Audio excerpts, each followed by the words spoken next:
There's a lot of gut-centric or gut-originating inflammation impacting people in other parts of the body. So for example, the gut and brain axis, very well researched, the interconnectedness of the gut and brain, and what's happening in the gut can impact brain health. These are inflammatory cascades between these two systems.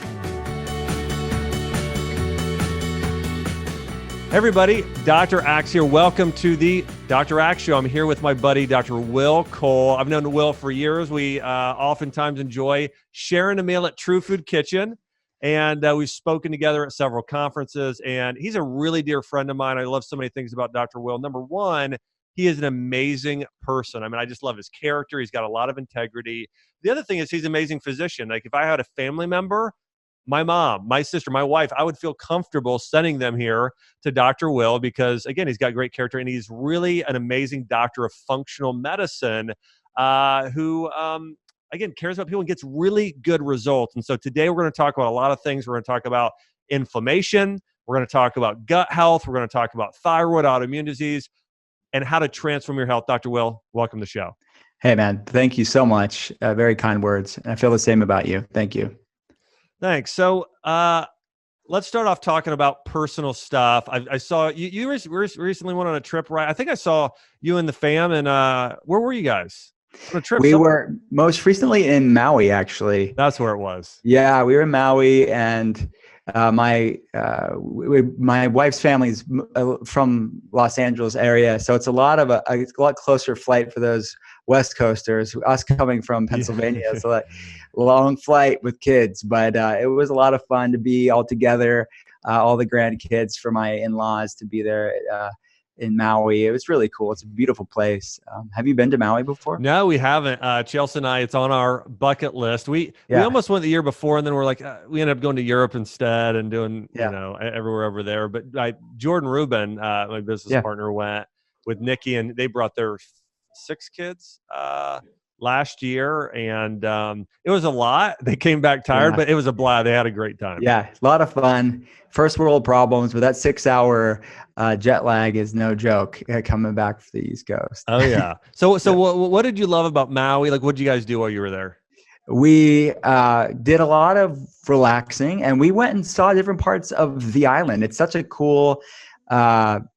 It's such a world destination, but it's still pretty private and pretty quiet. A lot of farmland, and so many different, like the highest Haleakala, like the mountain part of it.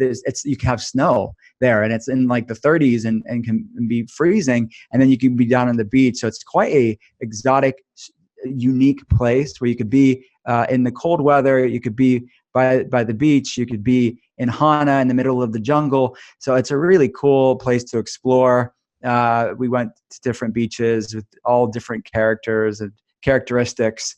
It's an awesome place to just chill out. Plus, they have a growing amount of wellness stuff there. I mean, they have a Whole Foods, but they have a lot of independent health food stores there. I saw a few of your lovely products around Maui. I think the wellness world is buzzing there, and people are looking for options. It's such a remote place geographically, but to get more access to quality stuff it's nice to see it growing, because I've been there a few times over the years. Over the past 13 years, I've really seen it growing exponentially, the health industry there. I love it. We actually, interesting, and this can lead into one of the things I want to ask you about, but we, Jordan and I had somebody come over and speak to our team, and we also looked at sourcing some ingredients from Hawaii, and I was surprised at some of the amazing things they grow there. In fact, we looked at sourcing ginger, turmeric, and sort of a very similar cross between them, something called galangal. So anyways, I was so impressed by this farmer and him talking about really the ideal soil conditions because of that volcanic soil, how nutrient rich the soil is. And I know they grow hemp there and all kinds of things. So I love that. So I really consider you to be one of the world's leading experts on inflammation when it comes to diet. And you got a new book out. It's called The Inflammation Spectrum. I'd love to talk about inflammation today, the role it plays.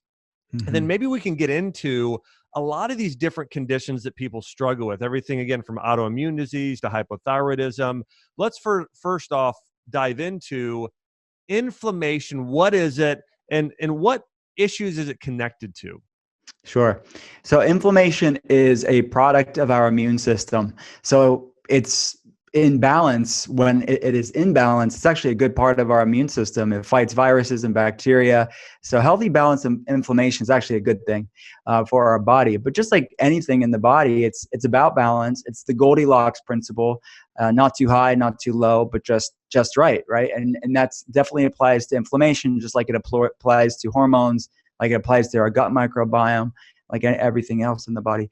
So the problem that we see today as a society is that there's inflammation out of balance. And it's this chronic, insidious inflammation that's systemic, that is associated with just about every health problem out there, right? I mean, from autoimmune conditions to diabetes, heart disease, cancer, to mental health issues like anxiety and depression and brain fog and fatigue. I mean, sadly, this is so pervasive, these health issues, that people don't realize that has at least one thing in common, and that's chronic inflammation. The far-reaching implications of this is widely misunderstood or not known.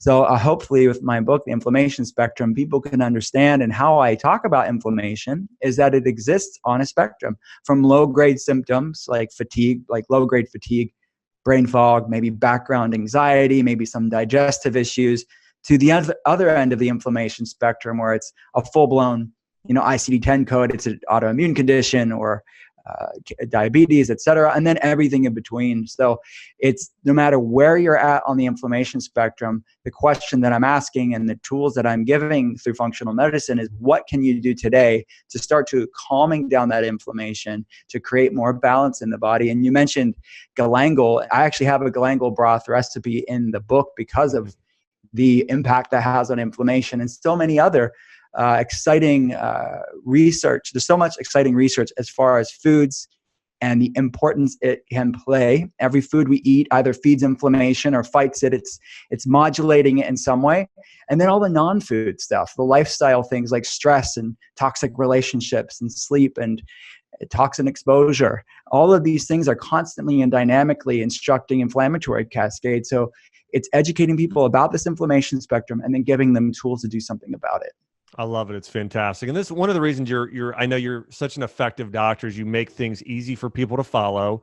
I love in your book, the inflammation spectrum here, you really get into the spectrum, and sort of the balance there, which is something not a lot of people talk about. I want to hear a few things. I'm going to ask you in a minute the top foods we got to get out of our diet, the top foods we need to add in, the top herbs and supplements for fighting inflammation. Before I do that, though, I want to connect it to a few things. Let's talk about gut health.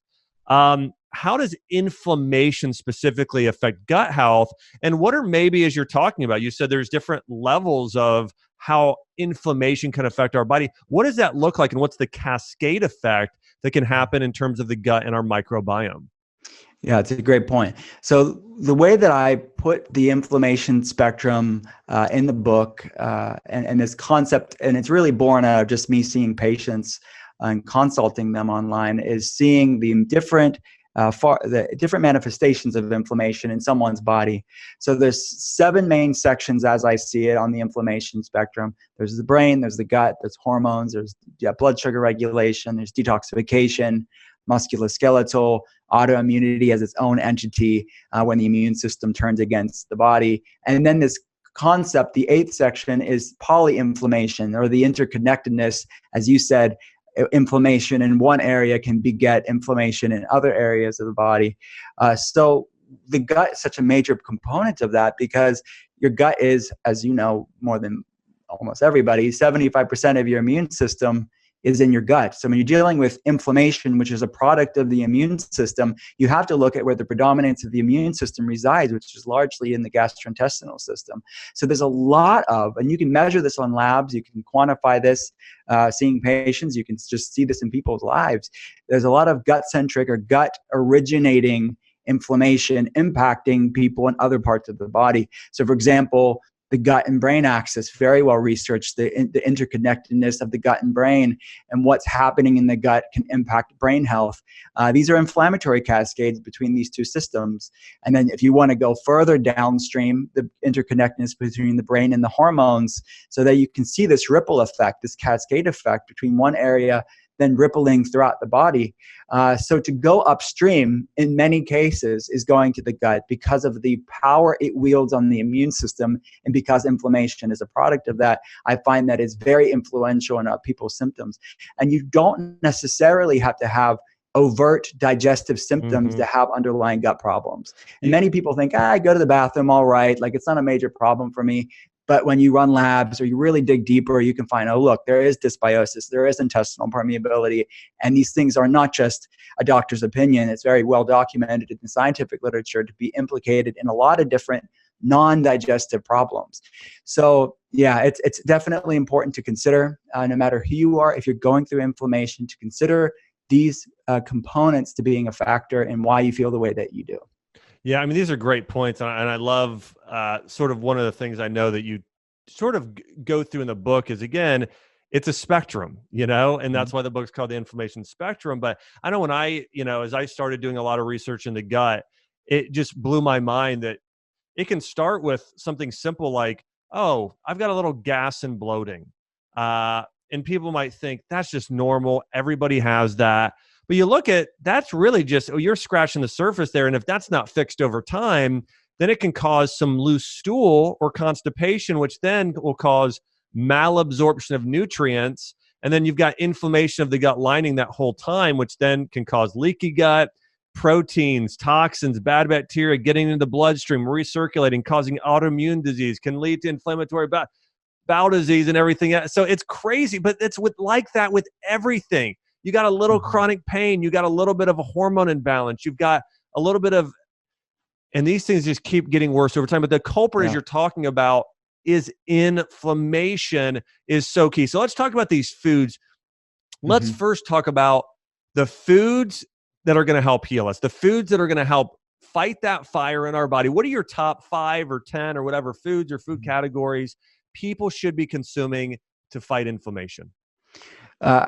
This is a great point. There's definitely foods to focus on. And what I wanted people to do in the book is to find out where they're at on the inflammation spectrum. And we start the book out with a quiz. The quiz is adapted from questions that I ask patients. So it's sort of a functional medicine insight and curiosity on your health and finding out these pieces of the puzzle. So for example, if someone scores higher on the brain, we're going to give them things like nootropics and adaptogens and things that improve BDNF. And if it's higher in hormones, we're going to go there and give toolbox for that. And same with digestive system and so on and so forth. No matter which area of focus on the inflammation spectrum, that's an issue for that specific person, because that's really the heart of functional medicine. We're all different. And there's not while all of these things are generally good, we can target them based on what's most condition specific to you as the person, as the reader, as the human being. So specifically, some of the things that I love for myself to help lower inflammation are healthy fats, healthy plant fats specifically, things like avocados and olives and avocado oil and olive oil and wild caught fish with the healthy omega fats to help attenuate, calm down inflammation levels. Another thing that I love are herbs and spices that help with down regulating these inflammatory cascades like NF-kappa B and the NLRP inflammasome, all these pro-inflammatory cytokines. It helps calm them, like ginger and turmeric. Yeah, I was going to ask, what are maybe your 5 of your favorites that people can look out for, 5 of those herbs and spices that you just love? Sure. So you mentioned ginger, you mentioned turmeric. Yeah, so specific turmeric. Turmeric is the whole spice is fine.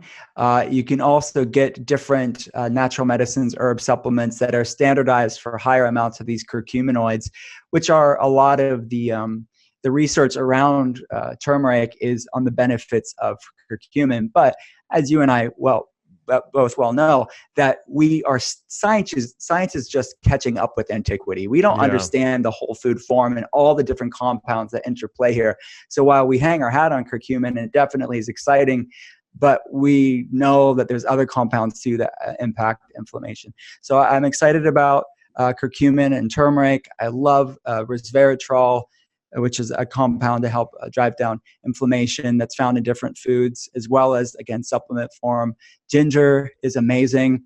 I love taro still bean, which is a little bit less talked about, but it's kind of like resveratrol's pumped up cousin that can calm inflammation levels down. And I think CBD is fascinating, and the endocannabinoid system and the impact that the endocannabinoid system has on downregulating inflammation, and the impact that hemp oil and the different compounds in hemp oil can have to help calm inflammation.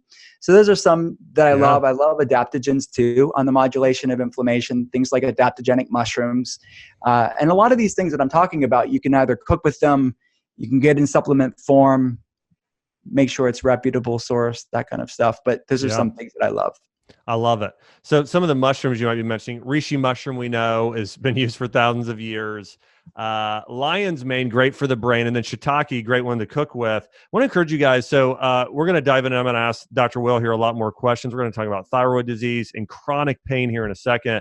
But I want to encourage you guys, check out his new book. It's called The Inflammation Spectrum, and it's found on Amazon.com. It's on barnesandnoble.com, and it's in bookstores nationwide. So, hey, just go to your bookstore, check it out. The thing I love about this book, too, it's a good kind of reference guide. You can go through, there's a lot of great and fantastic recipes in here. He also goes through helping you pinpoint maybe which anti-inflammatory foods are best for you. If you've got a brain condition that's neurodegenerative in nature, or you want to prevent that, there are certain herbs like ginkgo biloba or bacopa and others that are better for brain, versus if you have heart disease, maybe it's hawthorn and omega-3 fatty acids and turmeric and other things that support the blood. So anyways, all that being said, I want to encourage you guys to check out that book, because I know you and I share that, Dr. Well, that we believe in personalized medicine. We go back thousands of years ago, ayurvedic and Chinese medicine, it was all personalized.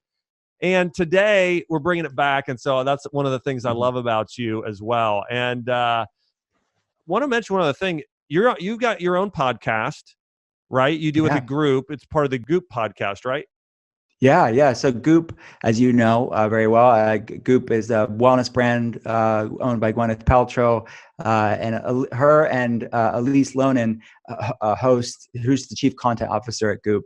They both host the main Goop podcast, and then Seamus Mullen, who's a chef, amazing chef friend of mine, and him and I host the podcast Goop Fellas, which is the first spinoff.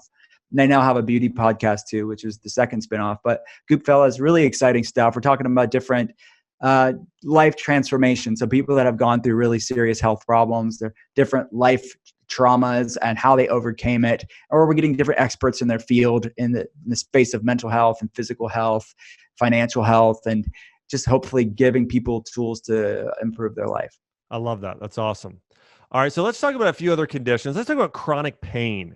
We know today, I just saw another, medical doctor being arrested for overprescribing opioids. I mean, it was just an unbelievable number of opioids. And that's one of the things I love too, is you've worked with so many patients, helping them break free of a lot of these chronic pain meds. What are some of the best things people can do? And any thoughts on, I'd love to hear your thoughts on overcoming chronic pain by balancing out inflammation.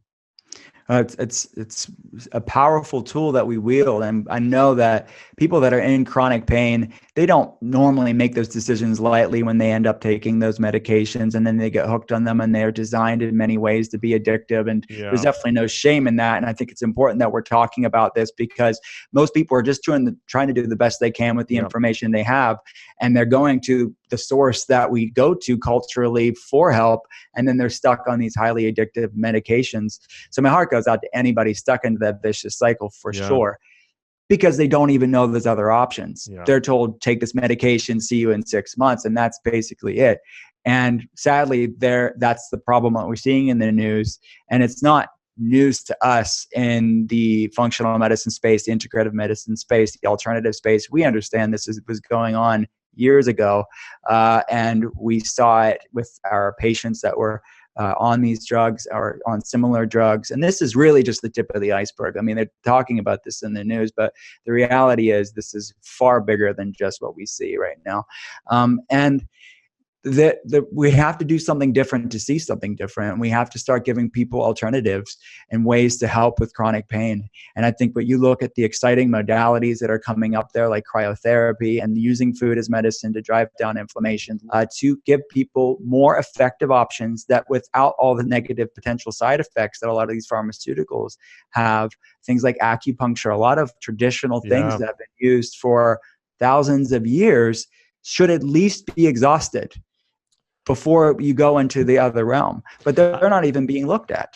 It's such a great point. It's not that there's not a place for them. It's that these other things that should be exhausted, these things that don't have side effects, you mentioned several of them. Acupuncture can be fantastic. Food is medicine. You mentioned turmeric and all these things.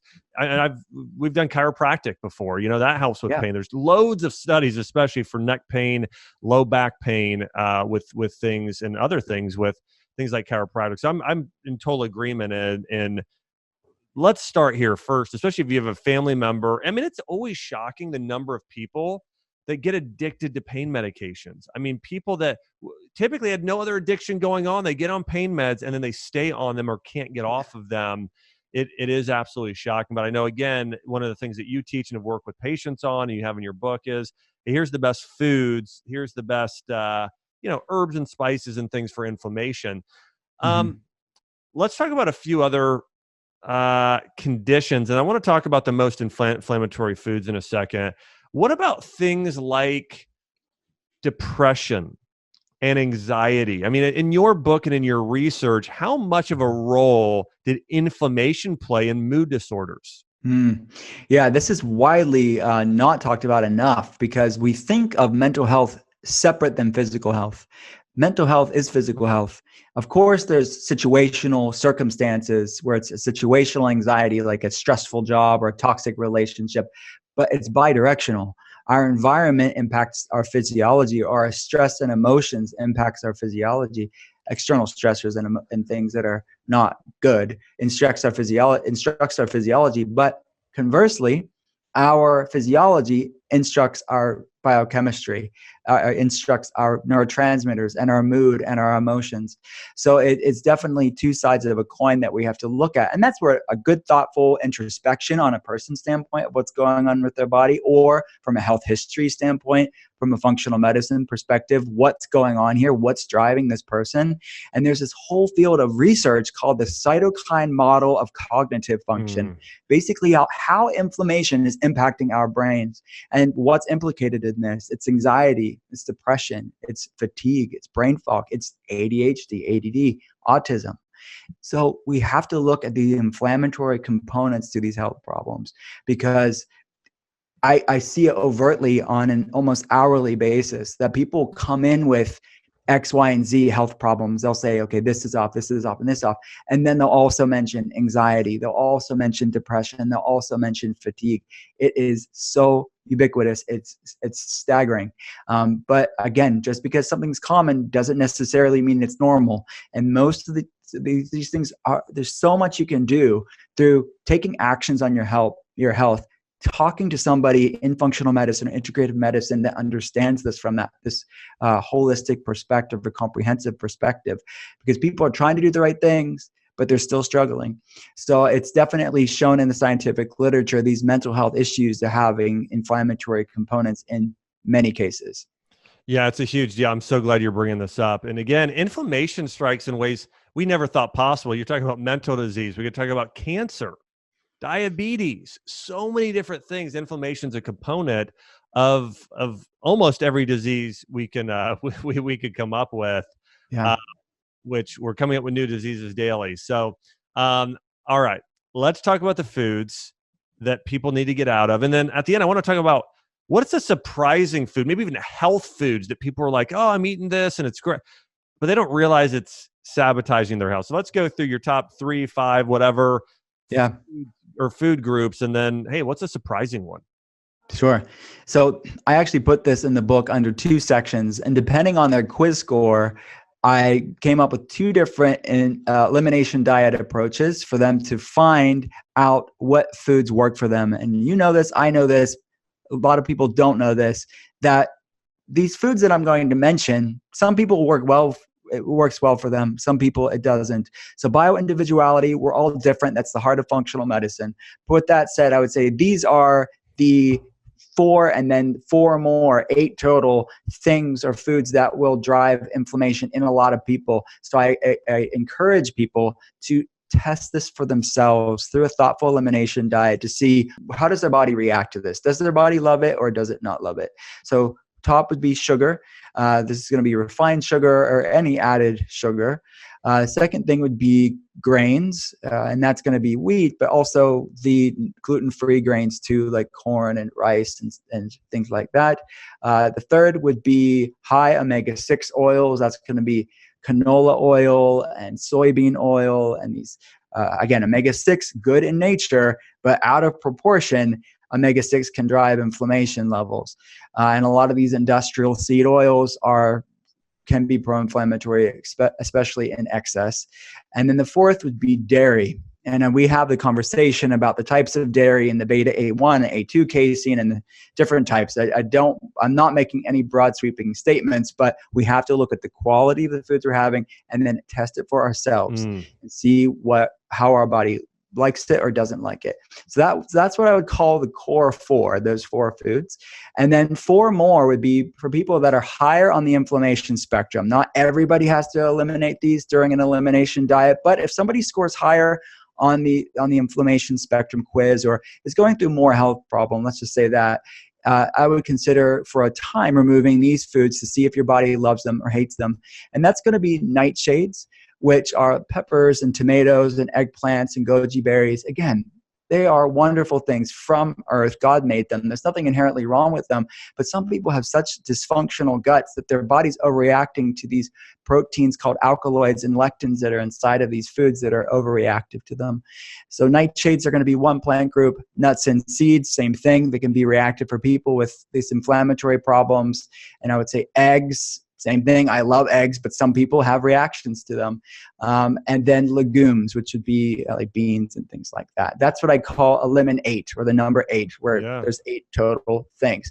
That's what I would say to test for yourself. But I know, hey, I do fine with a lot of those foods. And I know a lot of our patients that do fine with some of them, but not all of them. So I really implore people to test it for themselves, see what's going on, because those are all, maybe for the exception of sugar, all considered natural food.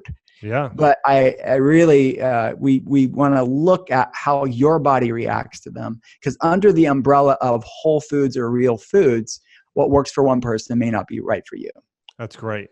What's a snack or something you see people eating when you go to a health food store, Whole Foods Market or place, and you're like, oh, that person thinks that's healthy, but I know it's causing inflammation?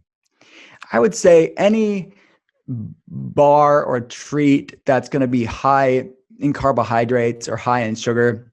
We have such nice sounding euphemisms for sugar and carbohydrates. So it's just because it sounds better on a label, I would really look a little bit deeper into the ingredients and read the macronutrients, read the nutritional label, and look at how much sugar, look how much carbs and fat and protein are in them. You'd be surprised. There's a lot of hidden sugar in a lot of natural things. And look, the natural things that are in Whole Foods, they may be better than the standard American diet, and I would probably venture to say they are, but just because something's better doesn't necessarily mean it's optimal. And I think that's what we're talking about, leaning into these things that are better versions, the better sweeteners, better. Of course, that's better, but we're talking about how do we move beyond just better to feel our best.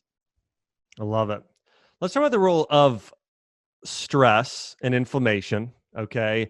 In your research, was there any correlation between, hey, emotional stress, lack of sleep, those types of things, and inflammation in the body?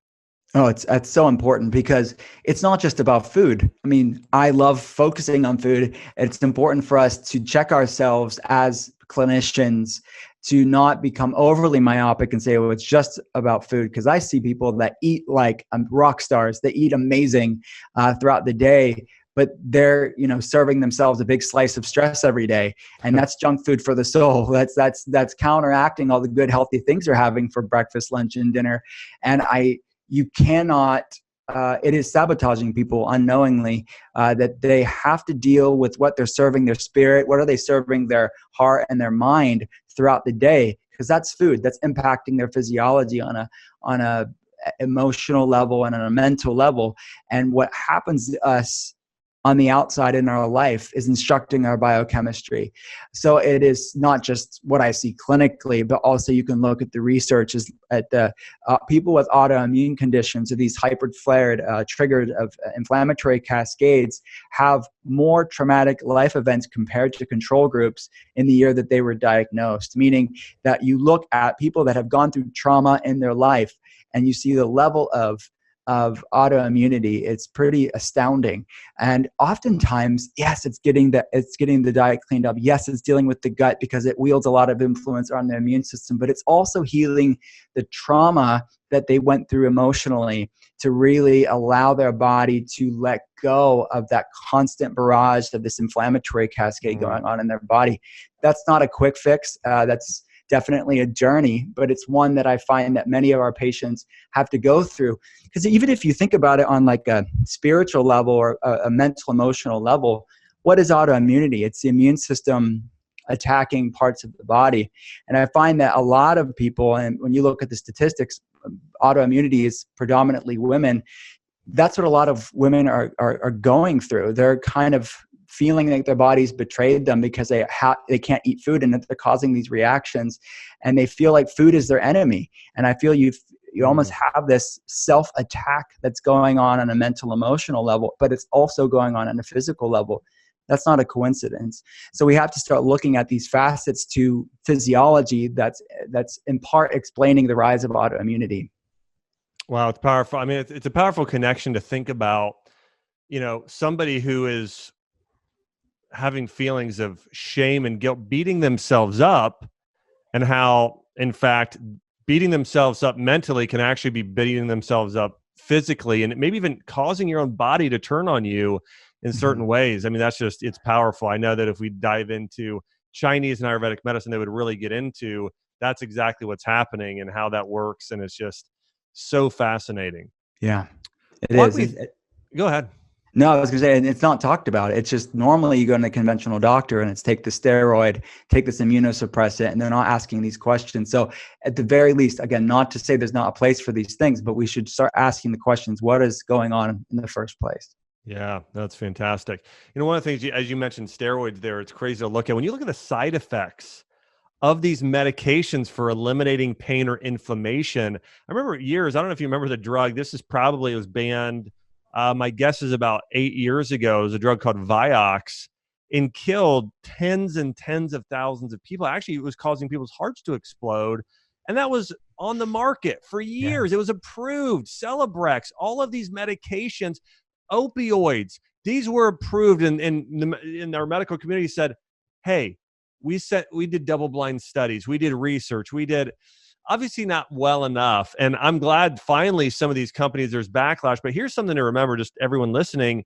There isn't a medication, especially a pain medication, that doesn't have a serious side effect. Even though you're not feeling it right then, it is happening in the body. The steroids, the way it leaches and actually destroys your bones and your collagen, your ligaments, your tendons, you're weakening the structures deep within your cells. So anyways, that's me going on my little rant there. But that being said, the good news is there are all natural ways to reduce inflammation and chronic pain, and they don't work necessarily as fast as some of these other drugs. Now, something like doing cannabis medicinally, which I'd love to hear your thoughts on, Dr. Will, some of these things are more slowly over time, but again, it's the better way to do it. And remember, pain is a warning sign. Your body's trying to tell you something there as well. Well, what are your thoughts on medicinal cannabis? I think it's definitely something that should be explored, both in the research and the benefits of it. And it's exciting, I have to say, when your day job, like my own, is talking to people with these chronic inflammatory health issues and people with autoimmunity being the top patient base, it can be a game changer for them to have an open, honest conversation with their doctor, obviously looking at the state laws and the rollout of that and what that looks like.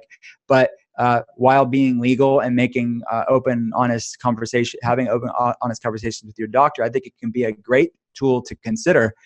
And I know both patients and personal colleagues of ours and friends of ours that it's a game changer in their health and improving their health. People with things like MS, people with different neurological inflammatory problems, people with different autoimmune issues. It really can be a game changer. And these things have a lot less side effects and can be very effective. So I think it's a good thing to be leaning into as a society. I think it is obviously the wild, wild west right now when it comes to CBD and all the products out there. But with time, I think the dust will settle a bit, and the really effective ones, the quality ones, the reputable ones will still shine through after the blogosphere bubble has calmed down. Totally. Yep. I couldn't agree more, for sure. So tell me about your family, how you guys stay healthy. I'd love to hear just, hey, in the life of Dr. Will, hey, what do you eat to stay healthy? Hey, maybe for breakfast and dinner. What do you do with your kids to stay healthy, breakfast and dinner? And then what other things do you do? Do you guys take any supplements? How do you guys stay healthy? So I typically will do intermittent fasting or time restricted feeding in the morning. I will do typically a 12 to 6 or 12 to 7 time restricted feeding window. So basically I'm eating between noon and 6 to 7 p.m. And I will typically drink green tea or there's a fasting tea with cinnamon and bergamot in it, or even Earl Grey tea with bergamot, which Naomi Whittle, a friend of ours, talks about in her book. And bergamot increases autophagy or cellular repair and recycling. So I typically will do that in the morning. And then at lunch, I eat a predominantly ketotarian lifestyle, which is my first book. It's a mostly plant-based keto way of eating. So pescatarian approach to that, where it'll involve wild-caught fish, fresh seafood, grass-fed beef occasionally, and then lots of good vegetables. A lot of them are cooked to make them more digestible for me.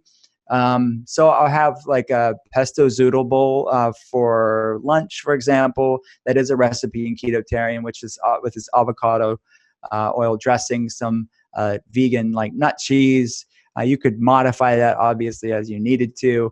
And then I typically will have like protein shake, like more of a keto protein shake, where I'll use one of your like a collagen powders, bone broth collagen powders with some avocados and greens and coconut milk in it. And then for dinner, some sort of wild caught fish and lots of good cooked vegetables, roasted vegetables like Brussels sprouts, some sulfur-rich vegetables to increase methylation.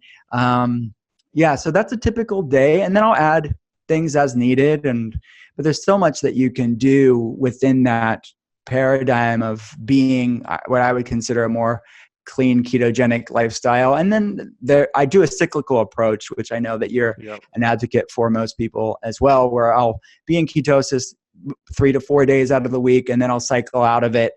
And I find that works really well for me. So I'm not always in ketosis. And now I increased my carbs is like sweet potatoes. I love sweet potato fries. No shame in that. Oh, yeah. More fruits, smoothies, add more fruits to my smoothies, things like that. Nothing too crazy. It would be the grams of carbs would probably be around 100 to 150 a day, which compared to the standard American, it's really nothing. Oh, yeah. But I'm not in ketosis. So that's a typical day. And my kids eat clean. My kids, it's interesting because you have to, as a parent, make food, and this applies to adults too, but make food fun. Don't make it dogmatic or punitive or shaming your kids around food or being holier than thou and judging people that are not eating like you eat.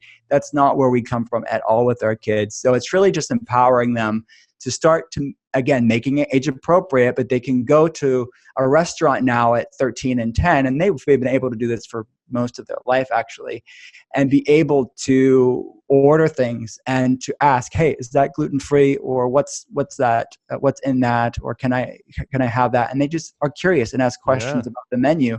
So even when they're eating out, they are empowering themselves to make educated decisions on the foods that they eat. And my kids aren't anything, they are just average kids. I'm not bragging on my kids. I think any kid can do that, but it's just as parents, us empowering our kids to do that.